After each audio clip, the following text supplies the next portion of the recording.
Right about now, we have an interview right here on the couch, and we're having motivational talk with Abimbola Olayinka, popularly known as the Peace Connoisseur. She is here to discuss peace at school. Abimbola is the creator of the Peaceful Leadership and a member of the Forbes Business Council. Welcome to the couch once again. I mean, it's always amazing having you here.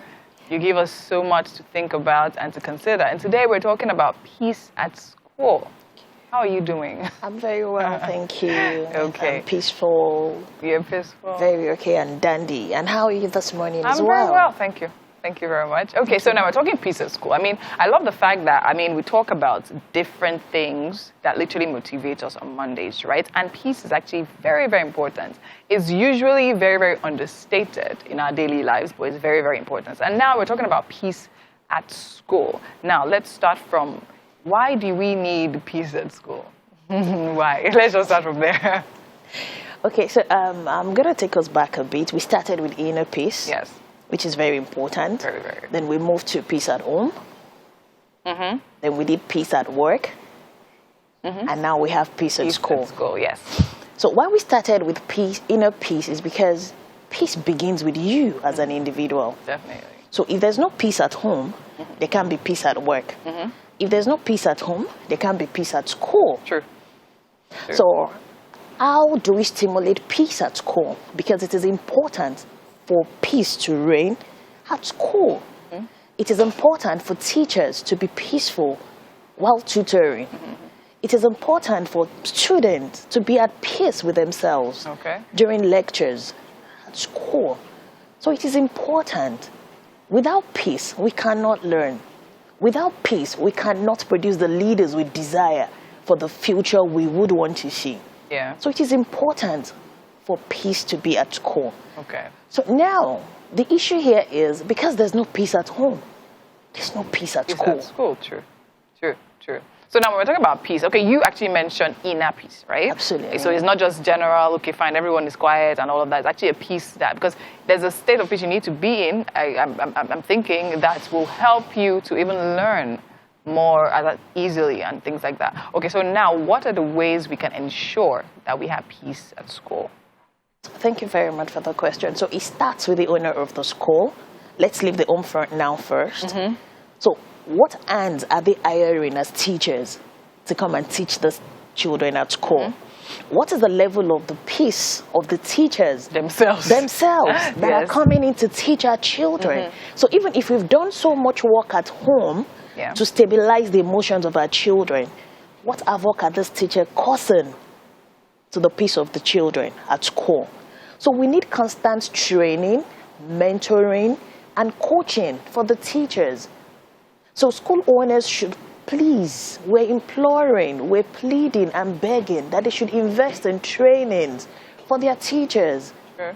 You know, their social well-being, their psychosocial, everything around their teachers. They should please be more human and humanize that environment for the teachers so that they can be happy to teach with peace. Sure. Then also, teachers should be able to teach the students some conflict resolution skills, empathy. So we're now deploying emotional intelligence into schools, which is very important now. So my personal brand actually did something around TSR. So we distributed books to schools for free on emotional intelligence for children. Because we need to start equipping them now. What they don't have, they can't give. So if they don't know how to get that peace at home, they can actually get it at school. Okay. How can we do that? So we've actually done a lot. Mm-hmm. We're teaching schools, teaching teachers, students on how to deploy emotional intelligence into their daily activities. So that when I'm dealing with you, I am aware of who you are as well. Then I'm dealing with you with empathy, social awareness, relationship management. So we're teaching them on if you steal Tola's food, Tola will feel sad. Tola will cry. And it would affect Shego when Shego wants to play with Tola. Mm-hmm. So, taking it at their level for them to be able to comprehend. And at the higher level, they understand that your positive and negative behavior would influence the other person around you.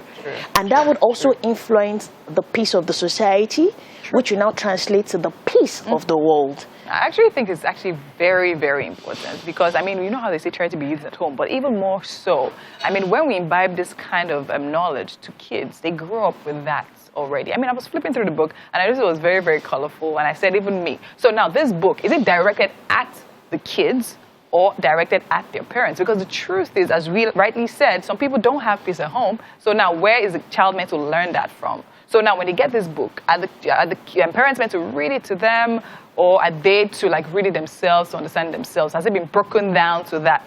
That was what I did actually.